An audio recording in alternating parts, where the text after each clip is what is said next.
welcome back to the fourth episode of the Airshow Lounge podcast. My name is Dan. Today we're going to be discussing quite a lot of stuff. In the past week since we recorded the last episode, I don't think we expected so much to be announced and so much amazing things to be announced. And yeah, today's episode is going to be fully packed and it's probably going to be a long one. So joining me today is... Jack. Evan. Matt. Yeah, well, I guess we have to start with the elephant in the room and ask Sywell to take a chill pill because can you stop announcing so much? Because I'm keeping I can't keep track.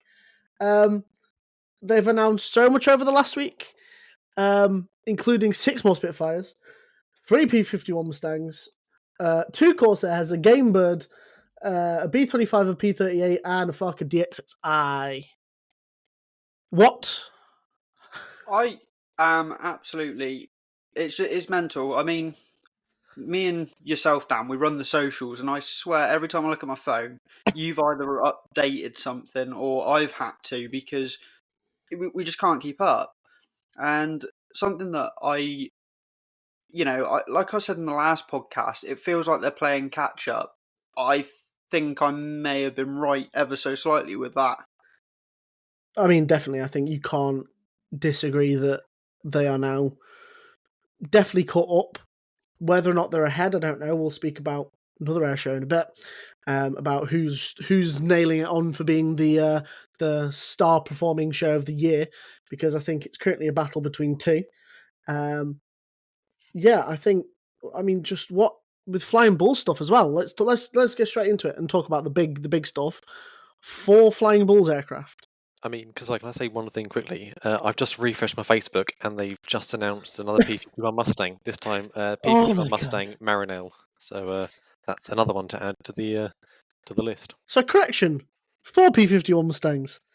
Oh, I think we need to timestamp this at 15:11 on the 14th of January 2024. Yeah, because I don't think sometimes like people actually. I mean, people believe what we're saying because it's hard fact. But what I think that it's just unpredictable at what time all of these announcements are coming out. It's like not structured like with the likes of Riyadh, where at 12 o'clock every Thursday you get an announcement. This is, we've got something. Let's just get it out there. Well, there's going to be some stuff to talk about that I'm going to bring in from another podcast that was recorded by a group called the UK Airshow Review. I've followed them for a while, and I know a lot of us use their forums and stuff. And they had a podcast with Richard Grace, who works with Ultimate Warbird Flights and is the one that's actually helping organise the air show, getting in the aircraft. And in a minute, we're going to talk about the different things that he's talked about, because from when they put their podcast out, he said that 50% of the aircraft have been announced and there is another 50% on top. And he did say as well, which is going to cause you to have a breakdown, Jack, that potentially they're going to have to start announcing 3 aircraft a day. Yay. I mean, what do we think? What do we think about the lineup so far? Because we went from last week. Oh my god, I missed out a Tempest. That wasn't even in last week's episode. A Tempest as a catch would be amazing. But then we just all forgot that there's a Tempest that's newly been restored that's going to the show, and that everything else seems to be topping that. Like, what sort of amazing lineup is this? I can't remember. What was the name of the air show that said that they're not doing one this year? Was it Flying Legends? It was Flying Legends, yeah. So this is basically Flying Legends under Sywell. And I'm loving the fact that you've got so many historic airframes coming to this. And, we might get the odd, 1 or 2 fast jet display teams regarding, Typhoon or, the Reds. But I genuinely think, and this is my own personal opinion, if I was to go to that air show right now, nothing else be announced, I don't think I'd be disappointed in the slightest. I think yeah, no. It's as well as information coming from Richard himself. He said this is going to be primarily a Warbird show. And that's a quote from him. He said, that's his favourite type of aircraft. It's if he's going to pick any show out of the calendar each year, if Flying Legends is on, that's the calendar. That's the calendar pick he'd do. So he clearly has this favour for the Warbirds, which is clearly evidenced with what's currently been announced. You've obviously got some little few other things sprinkled in, like the Game Bird and like the Wing Walker, but primarily everything is Warbird based. I think the whole idea of all the Warbirds that have been announced so far, there's a whole load of Spitfires, and obviously we haven't even spoken about yet the Flying Bulls that have been announced. But there's quite a potential for a Duxford style flying wing, if you know what I mean, with some of those Warbird aircraft. I think which would be quite incredible to see. And to take another bit of info from that UK Airshow Review podcast, Richard Grace, who said that it's quite a short display line they're planning. So for us photographers, the chance of lots of top sides is going to be quite a catch, I think, as well. And especially if they can get a flying wing together as well. I think as well they talked about having something called a spotter's corner, which would be on the north side of the airfield. So you'd be shooting northwards, which would catch, obviously, then the sunlight, which would get top sides as well. They were talking about lots of top sides because it being a short sort of crowd line.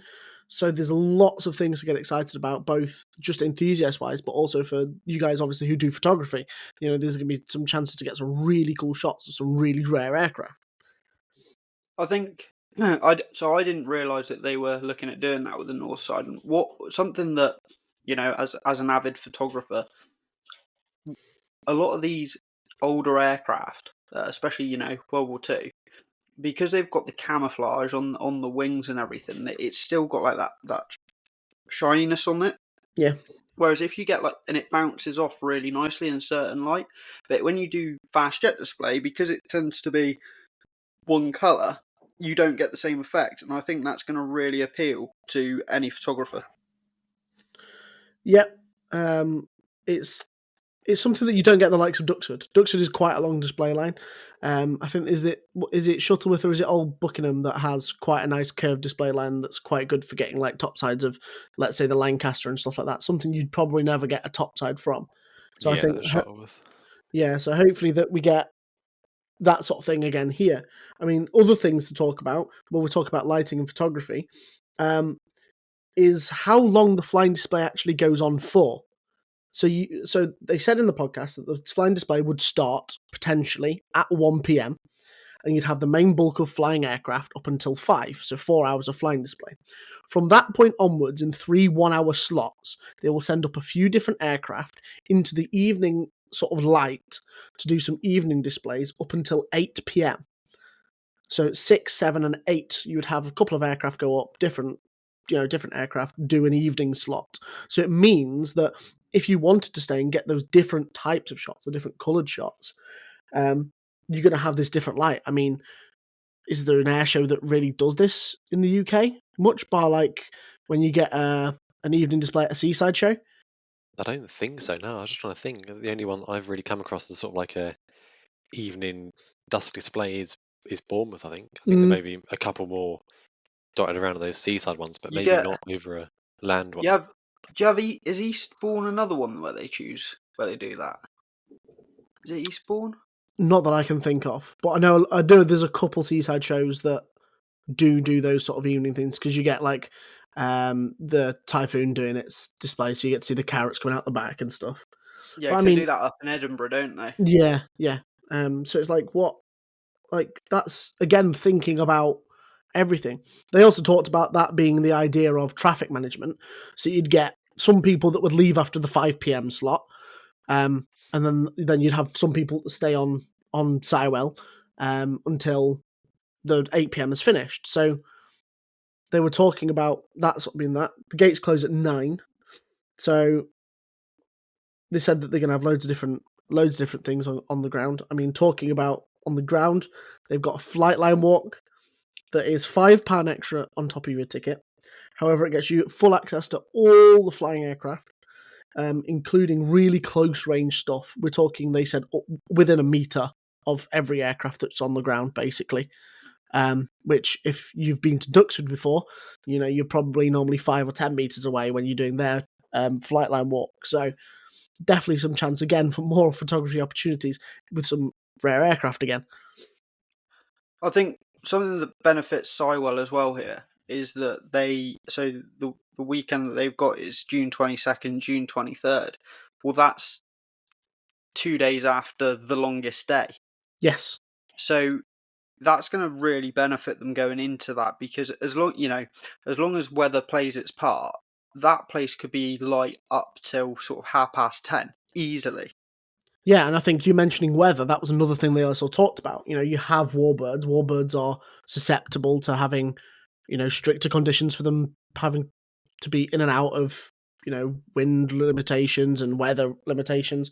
They said that if they will tune their display around the weather. So if they know that it's going to rain between 1 and 3 p.m., they will start flying early and they'll fly later. They said they were going to be completely work around weather if they can and do everything they can to have everything fly at some point, even if that means starting the display really early.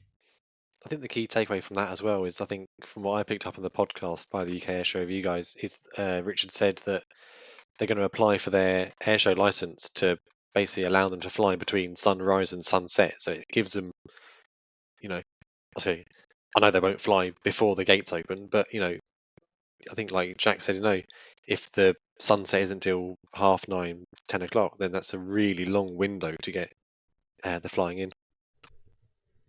And I think that helps with then having the UK weather as being unpredictable as it normally is that you can, fly within those limits of stuff. I mean, it's going to hopefully allow them to have everything fly on both days, as long as, touch wood, we don't get a massive washout of the weekend, which, again, they said they've planned the weekend on primarily a weekend that always has good weather. So they've really looked at this show, and as I mentioned in a previous podcast, it's almost like they took the show, they've taken everything that everyone has spoken bad about previously, other air shows, or what could be improved, and they've just done it to their air show. The only thing I know they're not having is a flight line walk. Sorry, not a flight line walk, a night shoot, because they're so close to the summer solstice. They said, we'll be gone 10 o'clock before you get proper nighttime shoots. And after that time, they've got to legally light the car parks. So it's not something that they're going to be doing, this year. I mean, I think, the night shoots are great, but even if they were able to put on an evening type one, just when the light was fading a little bit, would be quite nice, I think, just to get some of those warbirds in that sort of golden hour type period. I know probably Jack would appreciate that as well. I love a golden hour. I'm about to say, you recently posted a nice sunset photo from when you were down at Lakenheath on your socials about and that stuff. I think something that you kind of appreciate, being around aviation in general for a long time, is the small things in life. And you do get, there might be times where the weather doesn't play ball, but you sit back, you take a photo and go, I'm in this moment. And I think, whether you're at an air show or an airfield or just doing something in life, you do just need that reflectiveness. And I think that's what golden hour and that sort of time of the day really does benefit with. Yeah, definitely. I think with golden hour, are we going to get some of those nice shiny flying bulls aircraft up in the nice golden light?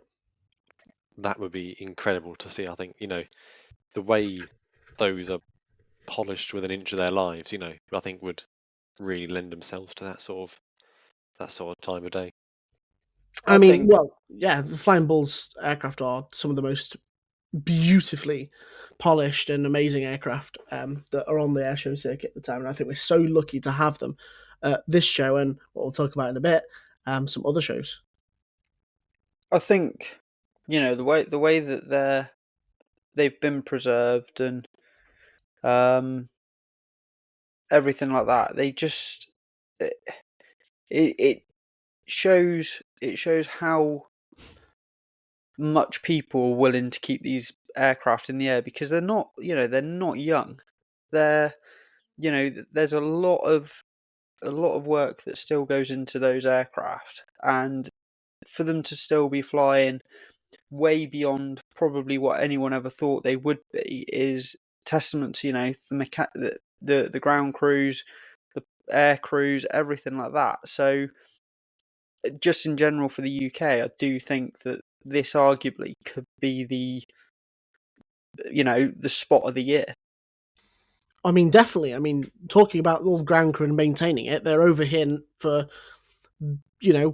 what sounds like it's the whole month of June, because they are here from what we believe to be at least the minimum the 31st of May, the 1st of June, all the way till Sywell, which is the 23rd, is the last day of Sywell? Yeah. So we have that whole month of June where we're going to have the Flying Bulls in the UK with 5 of their aircraft, as far as we are currently concerned. There could end up being more, but as of recording this date, which we said is the 14th of January, there are 5 aircraft set to be in the UK. What out of those aircraft so far from the Flying Bulls are you most excited about to see?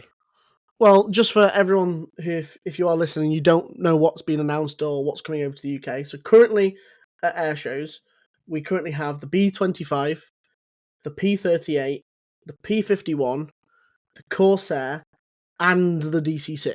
They're the 5 that are currently confirmed at least one air show in June.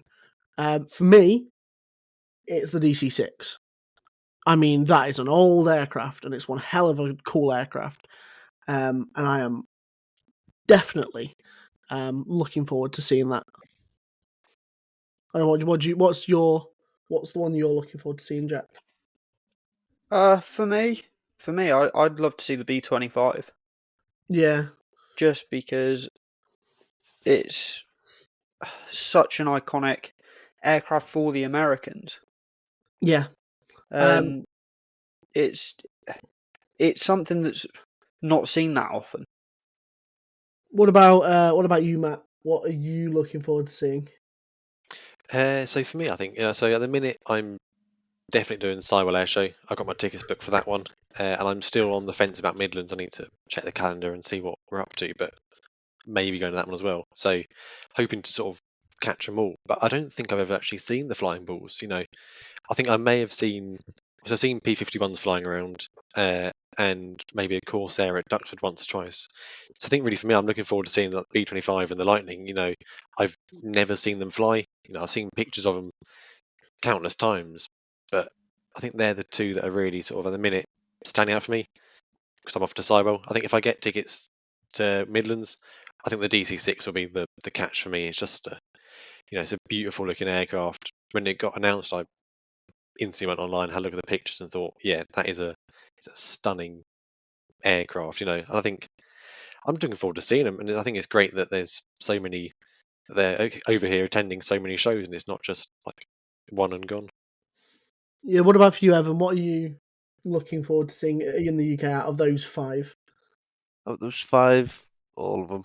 I've only had the chance to see for a Warbird. I've had the chance for a Hurricane, a Spitfire, and the Lancaster. I've never seen anything American, so any and all of them. In particular, though, Lightning, the P38. I mean, it's just a unique shape now, isn't it? It's all joined together with a massive hollow space behind the cockpit. It's not common looking, is it?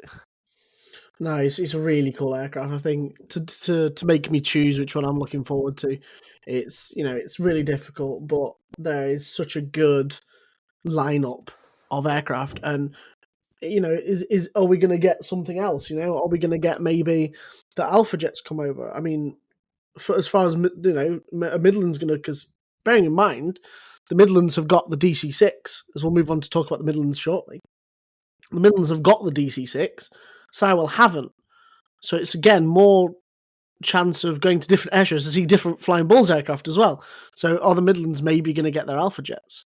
Is that something that's possible? It'd be nice if they brought the whole different array of aircraft over.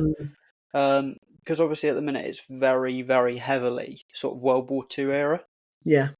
So, like you say, if they were to bring an Alpha Jet over just to show bit of old, bit of new, that'd be, I don't think it'd be a miss. I think it would add more to their display and the air shows.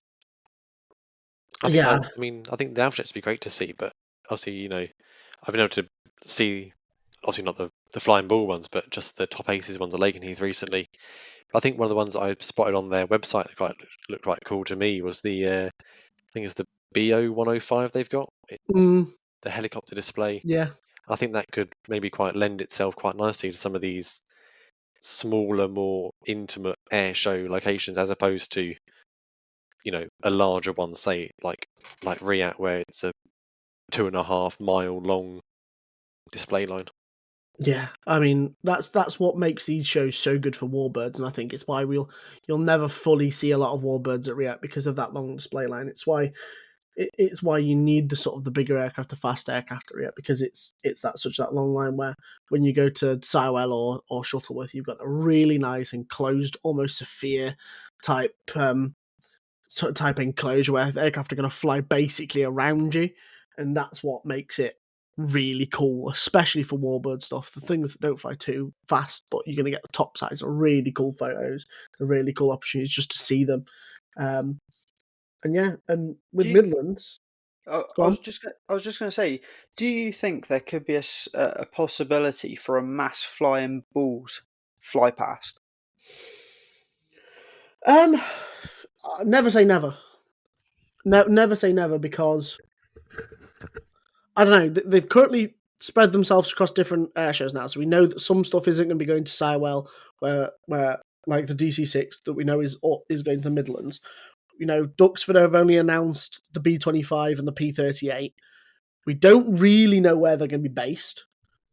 I think everyone is currently presuming what I've seen is Duxford because they're the ones with the facilities, which makes sense because you can't really house all the flying bulls at Sywell when Sywell are literally going to be packed from wingtip to wingtip with aircraft.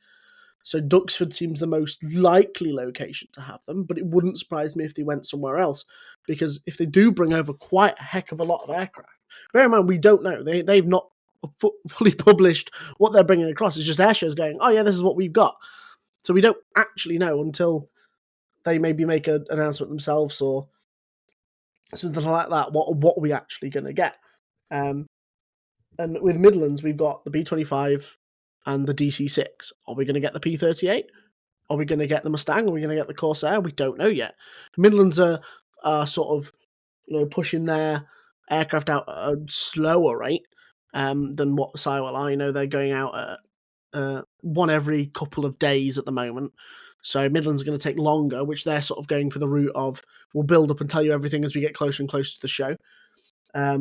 We've obviously got things like the Red Arrows, the Typhoon, all the RAF stuff to when they start announcing their schedules, March, April time. I think Sywell have been really, really clever in the way that they've done their whole announcements, because they announced about, like you say, about half of their aircraft, and then they decided to drop the tickets. Yeah. And I think they've been dangling the carrot in front of everyone, and people are going to start taking it, because why not? I mean, for historic aircraft, I think they could potentially put Duxford in a bit of a predicament. Like there's like other things like is Cosford. We keep coming back to Cosford every podcast and going, they still haven't announced anything. Like now Duxford are now announcing big aircraft, like the flying bull stuff. These are shows that people are going to go, I'm just going to go to this because I know what's going. And are going to take away so many potential people to go to Cosford. I don't know anyone in the air show or aviation sort of communities that has bought a Cosford ticket yet, because we don't know. Logically speaking, Cosford should be going to Flying Bulls and going, everything you got in the UK, come to Cosford, because we're bang smack in the middle of June. bring it to Cosford. Yet, we don't know if that's going on behind the closed doors. There's no real communication whatsoever. We've got these shows that are announcing all this stuff and going, oh, this is what we've got. Midlands teased us when they announced the B25 saying the first of many of multiple Flying Bull stuff. That's telling us that there's more to come. Duxford Fine announced the 2 things that they've got. Why can't Cosford announce one and go, we've still got more Flying Bull stuff to come? Create some hype. Create some murmurings within the communities. Because there are so many people taking money off them now. And at this point, I don't know whether or not even I planned to go to Cosford before they even announced it. I was like, I'm going to do Cosford this year. And now I've bought tickets for Midlands. I can't do Sywell, which I'm really annoyed about. But am I going to go and do something else because they're just getting the participants? I'm not making a trip down to Cosford if all I'm going to get is the RAF stuff and some smaller acts. I mean, we don't know how much they talk behind the scenes, the organisers of each air show. It could be, Sywell's, they're letting them, build this hype, get some sales done before they jump onto selling their own, rather than undercutting each other.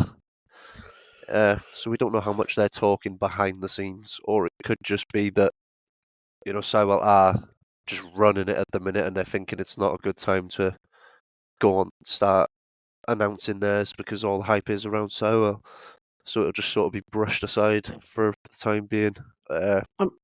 Speaking about talking behind closed doors, there has been a comment made that apparently, and again, I don't know how true this is, that Duxford and the Midlands Air Festival, because both their shows are on the same weekend, they are actually communicating together and working together to confirm assets for both shows. And this might be where the whole Flying Bulls thing has come from, with them both having the same thing. And Flying Bulls gone within the space of, a month, a couple of shows have asked for all this stuff, and that's where the Flying Bulls have gone, yeah. Which I think a really, really smart way to think about it and to work it out. That both have fine planned their shows on the same weekend, and that could be, they could have gone, well, we could have planned that a bit better. But they're now communicating with each other, working together to secure assets and share assets. That's brilliant. That's like a really good way of thinking about it. Like, it's so cool. And well thought out to the organisers if this is true, that they are doing that. And because that means then if you go to one, you're not really going to miss stuff if you go to the other, if they're sharing assets. The only thing you probably might miss at Midlands is the massive Skytrain and the Coat Fly Pass that's going to happen at Duxford on their shows. But I don't know what you guys think about talking about and sharing assets. That to me is just brilliant, like planning.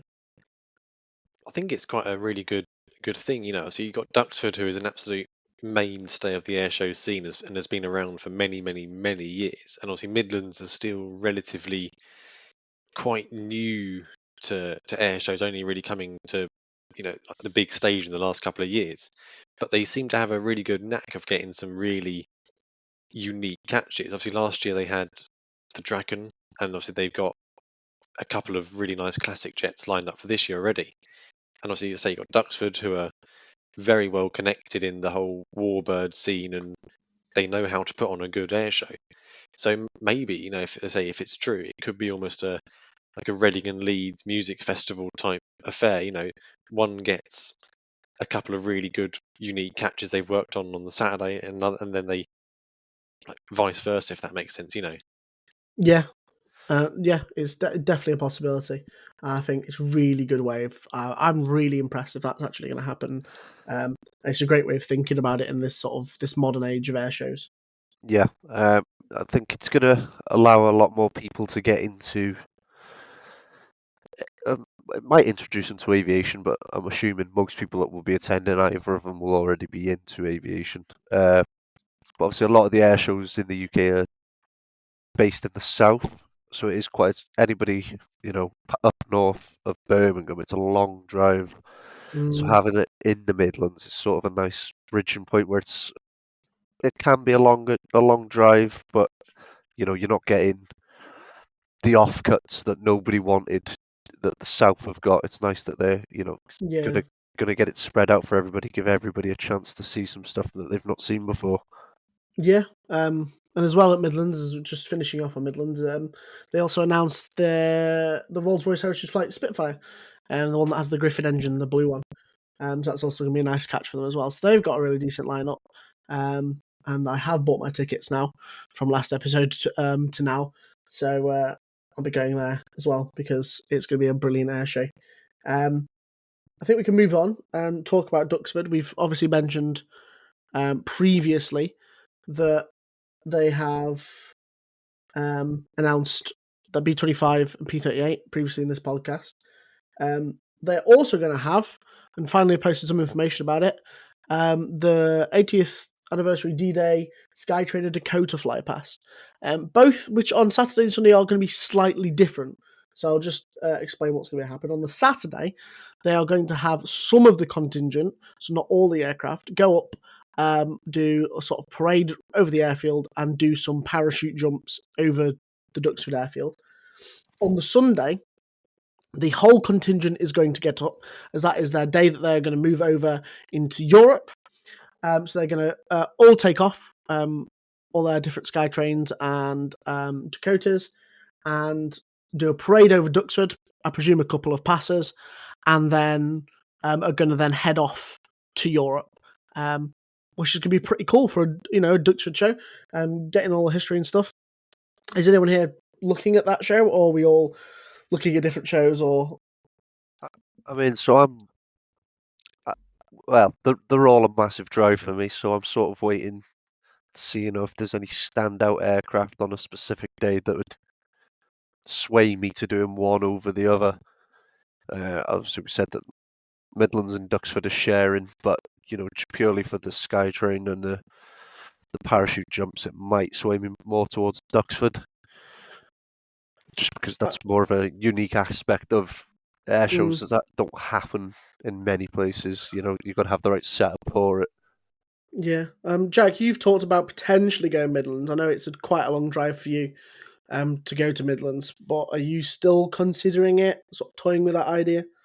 It's definitely still there to, for me to think about.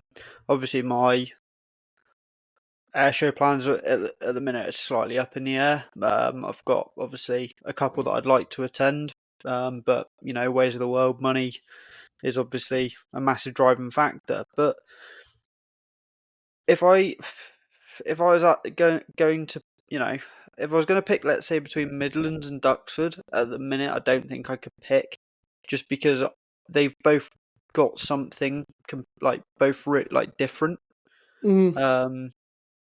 And it's really nice to see that it's not the same. It's not every air show having the same aircraft doing the same thing. Definitely. I think that's one of the things that keeps surprising me about this current airshow year is just the amount of difference in all the participants. The only things currently, which is insane to say, the only things currently that go over multiple different air shows is Flying Bulls aircraft. Something that would be like a dream catch at an air show in the UK, and multiple air shows have them, and that's the only thing basically that's currently double booked at shows.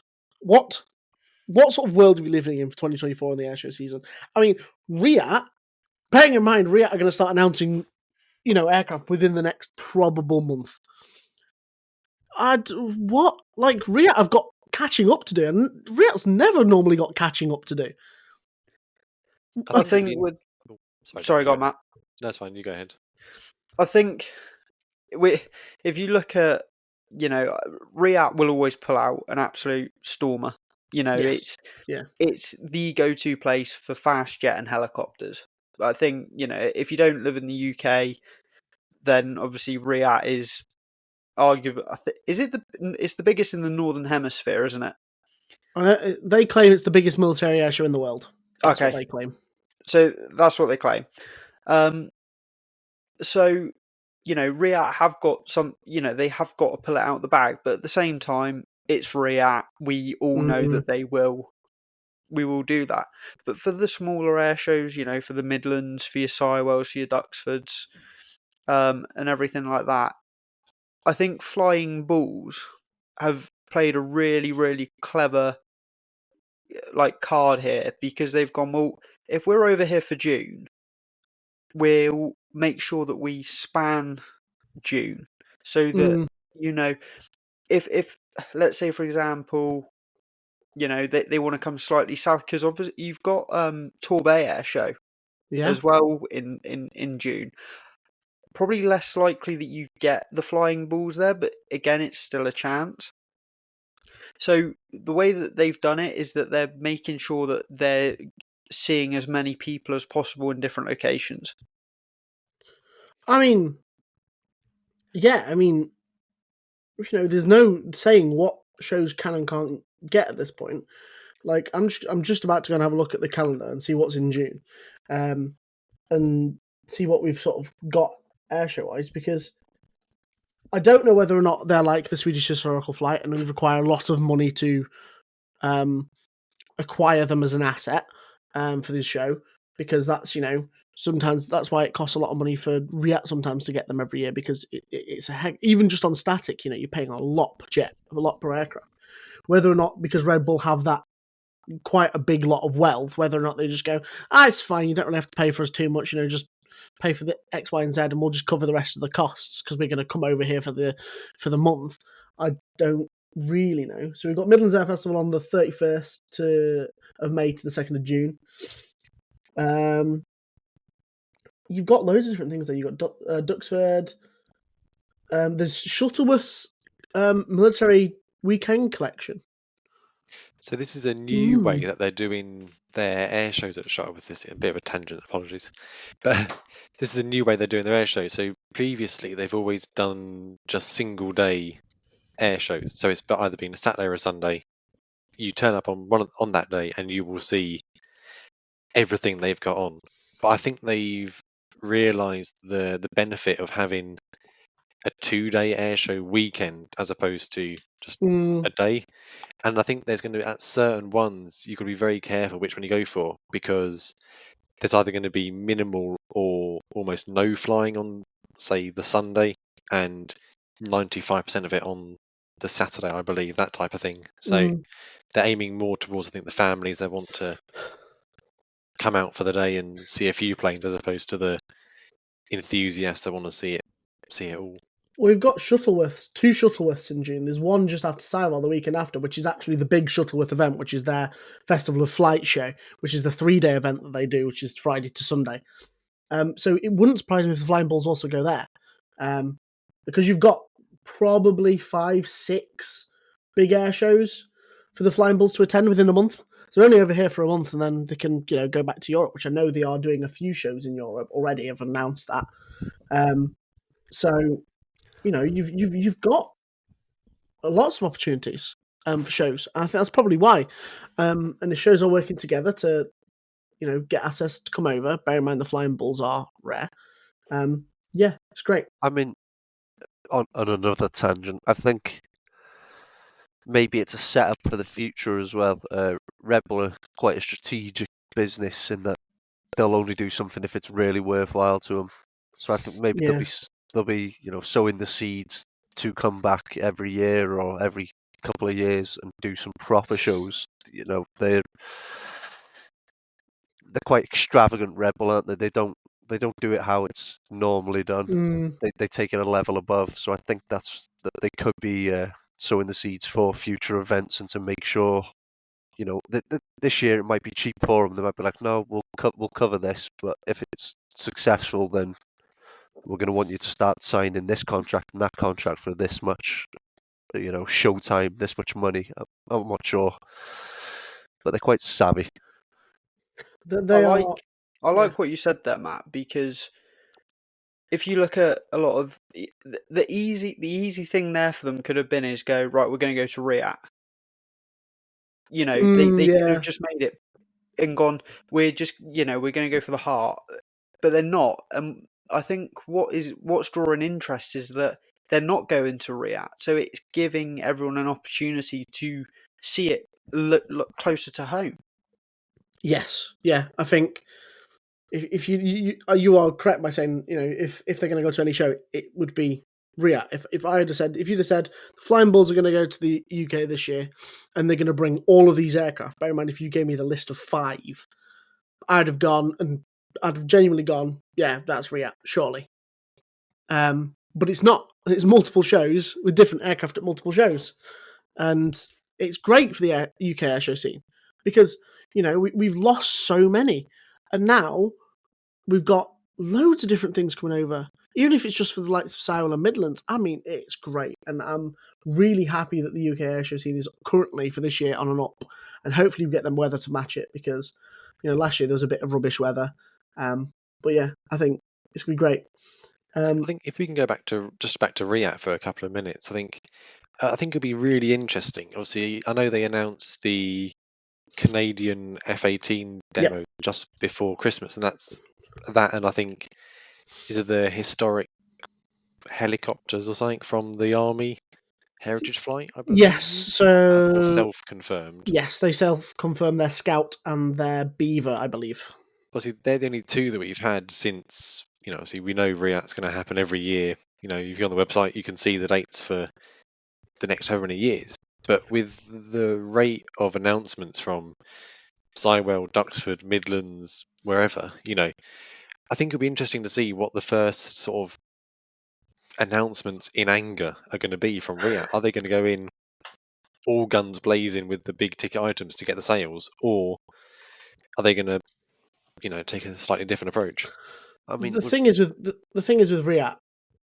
Sorry to cut you off, Evan. Is that because it's primarily military stuff, and there's not a lot of you get a lot of stuff for civilian, like for static, but most of the flying stuff is military. Is you're really not going to know until they announce their schedules. And like Riyadh always says, we can be told that, oh yeah, we're going to bring this, but until they get it in writing, like proper formal writing, they don't announce it. And that may, come to, bite them this airshow season. But again, Riyadh is such a different show. Riyadh is the big show, the fast jets. Like Jack said, it's your fast jets, your helicopters. That's Riyadh. And if you want to see loads of really random and cool military aircraft from around the world on static, Riyadh is your show. It's so different. Yes, it's expensive, but it's because of what you get. But it could be an effort from these smaller shows to just pip Riyadh to the table and go, look, we're going to announce all this stuff, and maybe people will just go, do you know what? I'm going to miss Riyadh this year. I'm going to go to Midlands and I'm going to go to Sywell, and they're going to be the 2 air shows I do this year. And that's my 70 quid for a ticket at Riyadh took up, and I could do Riyadh next year. It could be that. It could be that they're trying to poach Riyadh buyers. And I know I buy my tickets always really early. They're always bought by like mid-October, mid-November, before anything's even announced. So you'll always get the hardcore people that go every year. I know I go every year. But I think this could be an effort to try and steal some of those families that would go to Riyadh, and get them to go to these air shows early on. I also think, just going off of them in a way stealing customers, I think what it also does is if the Flying Bulls won't go to Riyadh, which it very much looks like they probably won't be. What it does is, because people want to go and see these and they're going to spend the money elsewhere, Riyadh might look at themselves and go, well, why is no one coming here? And it might not just be because of the aircraft that aren't going there, but because obviously their ticket prices have gone up astronomically. Yeah. I think Riyadh may have to look at themselves and go, how do we get people back? We're going to have to lower our ticket prices. Yeah. It's a difficult one, isn't it? Because I don't want to sound political, and these are my own views. So no, don't sort of think that we're going off a script. This is my own view, and this is how I feel. But that for me is. It is difficult, isn't it? Because me and you were sat in a call the other day. We were working out Riyadh and how much it actually costs for a weekend per person, and we sort of come to the conclusion that it was probably something like 300-400 quid for the weekend if you did one day in the grounds camping. That's the cheapest thing you can do. Maybe if we did a Friday, it'd have made it a little bit cheaper, but it is a lot of money. But I think if you look at what Sywell's announced, they've done their really early bird tickets are at basically 40 quid. The 38, that is 40 quid in my books.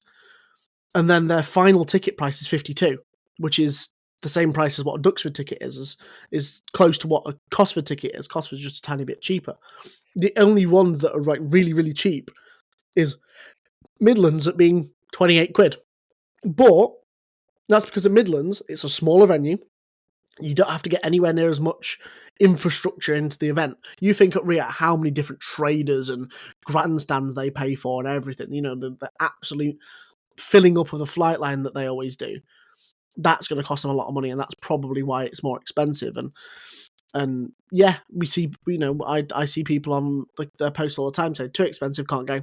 And it is getting to that point now where air shows are becoming a luxury event sort of thing. Instead of going to Legoland or something, you take the family to an air show because it is the same price. The only thing, I'd say, even if it's like a smaller air show, is it's still the whole day out. If you go to a concert, you're paying more. If you're going to a football match or something like a sports game, it's still going to be the same or more for less time. And that's why I always encourage people, people in my family that go, Dan, you go to air shows and stuff. What air shows do you recommend going to? And I'll go, oh yeah, you can, I never normally tell them Riat because it's not the show where they're going to enjoy it most. And for the money as well. Unless they just went and camped and just sat in the campsite and watched. Yeah, perhaps it'll become more of a, with Midlands, Sywell, it might be they're more of the family ones, and Riat's more towards the people that are solely military aviation. But as we said in the original episode of, everything's the same. Everything's a grey fast jet. That's what Riat is at the minute. With jets mainly, they're grey and they're fast. The only thing it's got going for it this year is the NATO and the F-16 anniversaries, which could lead to some interesting things, that pull some people back in. Well, what one thing might be, the Belgian F-16 potentially is last year on the airshow circuit as a demo. That could be this year. I think that'll be. That's going to be sad, and I think one thing that obviously Riat is very unfortunate with is that they can't have flares. Yes, chaff and flare, because when Vader was the pilot, and I remember he was at Yeovilton, and I didn't go, but I remember seeing some of the photos, and there was one of his manoeuvres was he came from high and he was basically spiraling down low, and every 3 or 4 seconds he was releasing a flare, so you just had a carousel of flares. And unfortunately at Riat you just can't have that because of it's. Is it because of where they park certain aircraft over on the north side, and is it also to do with where they have to dump in case of jettisoning the tanks or something? I think it's a lot of different things together. It's one thing is, so when you house an aircraft with flares, you have to keep it away from other aircraft for a certain amount of meters or distance, which there's again when they pack stuff on that north side, it's very difficult. And then again, I think what you were saying about the getting rid of the flares and safe disposal of flares, I don't think they have that facility at Fairford for an air show. I found the official line on the Air2 website, and they say, sadly, given the configuration of our airfare during Riat, we have not been able to identify any location for parking armed aircraft. I think that's the thing, isn't it? When flares and chaff and flare is still an armed aircraft. Yeah. It says, identify any location for parking armed aircraft that will satisfy the stringent MOD regulations covering explosive materials. This is not for the lack of trying. But I think, like you say, having flares at an air show just takes it to that sort of next level. I mean, when you've got an aircraft doing a high speed pass, coming across at, what they allowed up to, is it Mach 0.92? Something like that, yeah. When you've got an aircraft shifting that quickly and it decides, in a straight line or once it starts to turn, just to to release some flares, it just brings a whole new dynamic to the air display. It does, yeah. It as well, you know, you just have to look at what was it at Raydom, I think it was, the SU-22 did its photo reconnaissance flare pass. Yes, yeah. And I think that just was really quite impressive to see the videos of. Yeah, it's a thing that we'll probably never get a Riyadh, and it's why Yeovilton was such an amazing event, and hopefully, fingers crossed in the future, although unlikely, we get Yeovilton back, because it's just a thing that's always missed off the airshow circuit, and I've never ever had the chance to go. But I always watch videos when I was, not able to drive and stuff, and going, oh, I wish I could go. So yeah. I think that probably, unless anyone has announced anything over the past 30 minutes of us talking, which I think we can end the podcast there. I'll give anyone a very small opportunity in 30 seconds to contradict me if it has. Thank you for watching this episode of the Airshow Lounge podcast, episode 4. We hope you really enjoyed it. If you would like to keep up to date with all our airshow, all the airshow news in the UK, and with some airshows in Europe, you can follow us on socials. We have a Facebook page and an Instagram account, both under the names The Airshow Lounge. And that's where you can find us. You can comment and chat to us as well. Give us your opinions that we can maybe use on the podcast. And find out about all the airshow news. We try and keep it as up to date as we can, but obviously with all having jobs and stuff, it sometimes is quite difficult, but we try and keep it up as quick as possible. So thank you everyone for listening, and we'll see you in the next episode. Bye everyone. Bye. Bye-bye. Bye.